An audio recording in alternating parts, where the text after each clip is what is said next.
No. And I know what you're thinking. And I am a devastatingly good-looking man. The car is a Quantum Saloon. Built 20 years ago by an engineer, the interior fitted out by the factory. It's a 4-seater saloon, which is very rare in a kit car, and a GRP monocoque. And the donor car is a Ford Fiesta XR2 from 1986. Think about it as a reshelled Fiesta that can't rust. And it's also extremely tough. These things survive some horrendous accidents. Not that I'm advocating the idea, but they really are tough. And this is my last shakedown run before I go on a road trip to Sweden that you'll be joining me on. I wish I could say things are running fine, but we have a little bit of a carburettor problem. It's a bit late to do anything about it before I set off, but this again is a Ford component. And this is the thing we found with the car since we bought it. The actual kit, the structure, the shell, everything's fine. Nothing's wrong with it at all. But we are finding 20-year-old car components that don't normally survive 20 years because the car's normally rusted away, tend to have a shelf life. So for example, we've had to replace the radiator, which I did without the nose cone with the help of my father, and it just fits on the kit in the same way it does on the donor car. Straight onto the bulkhead behind the drop flappy lights that are added. A few other jobs we've done, new springs, shock absorbers. The spring mount on the shock absorber rusted away, so we took the opportunity to change the lot. Fuel consumption's been surprisingly good right up until this recent problem, and it's been doing about 47 miles to the gallon, something like that. And overall, it's been reliable. A few hoses have perished on the coolant system, so I've replaced all of those with silicone items. Again, this is just 20-year-old stuff that's just reached the end of its life. New exhaust, same thing. But the idea I've had is to actually do something of an experiment. I am tired of buying cars, and after a few years I've had to sell them, usually because there's needed some rust welding up somewhere, or it's failed an MOT because of structural problems, but the car's been perfectly fine. In this case, none of that applies. You'd never have to deal with rusted on bolts if you're trying to replace something, and it's simple enough that even a mechanical idiot like me can fix it. So the idea is I'm going to live with this car indefinitely. See if it can see me out. Obviously I'll buy and sell other cars in the meantime, but this is the keeper. This is the car for life. That's the experiment. Can it work? Is it possible? Would I have to change the engine a few times? What's the environmental effect? This is the sort of thing that I want to find out. And you'll be coming up with me on that journey, just as you are on my first big road trip, which is to Sweden.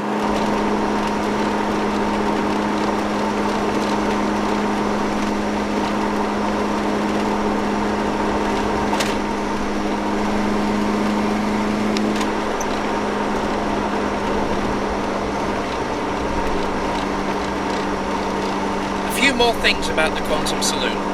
They were built in the 1990s, this one was, and this is number 193 of about 215 to 230 that were built. There's a bit of dispute over the exact numbers, but 215 is a fair estimate. Now, as I mentioned earlier, it's got a GRP composite monocoque, which is 70% stiffer per kilo than steel. It also means that it's never going to rust. So the bits that are going to go on it are things that are mechanical. So theoretically, if you're prepared to do that work, it really is a car for life. That's the experiment. 4 brothers produced the cars, along with a small workforce. Harvey was the designer, and I believe that the Mark I, the coupe, the hatchback version, of which only 17 exist, that was originally project for his university degree. I mean, what a project!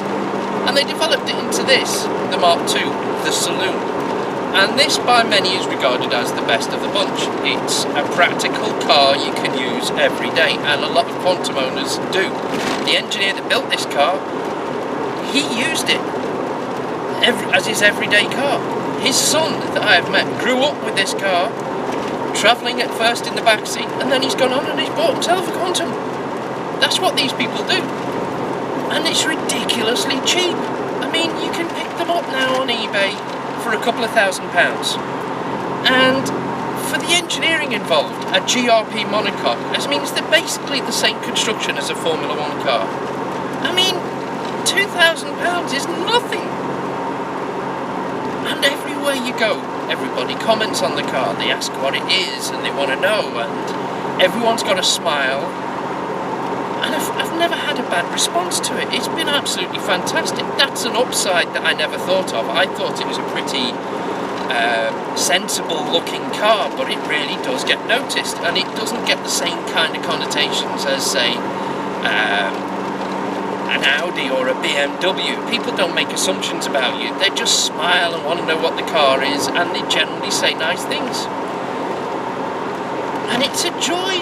It really is. It just feels special. You're driving along, and every journey feels special. I mean, it works as reliably as the XR2 donor car. Yeah. But at the end of the day, the parts are easy to buy. You're in something that looks a bit special, and it really is a joy to work on. I mean, I'm mechanically absolutely useless, but I had no qualms about changing the radiator and changing the hoses on the coolant system and getting my hands dirty on various other jobs on the car. Anything that's too big, like fitting an exhaust, or too fiddly for me, it's easy to get done because everything's in the same place it was on the donor car. It's that easy. It's sailed through every MOT we've put it in. I've had to replace 2 front tyres and have new wheel bearings fitted. Again, all that's done is made it handle even better. The suspension's the same as the donor car, but what they've done is they've narrowed the mountings at the top and created a little bit of toe-in at the front, which means it's very eager to turn into corners. But the thing just goes round on rails. I wouldn't say it dances around. The difference between handling and grip, mechanical grip, is something that people don't tend to understand. Mechanical grip is the thing that glues you to the road and allows you to go round corners very fast. Handling is the balance of the car, and the donor car kind of limits what you can do with this thing. In terms of comparisons with a modern Fiesta, which is one of the best in its, well, it's the best car in its class, that really does have a really well set up balance. You can feel it dancing through the corners. You can adjust the car with the throttle as well as the steering wheel if you're pressing on through a series of corners. This car has more mechanical grip, not quite the balance and the feeling of dancing around the road, being light on its feet. But the mechanical grip is amazing on the Avon tyres fitted to it. And at the end of the day, how fast do you want to go? I mean, it can keep up with modern traffic. It's quite nippy. It's lightweight. And I'm absolutely smitten with it, to be honest.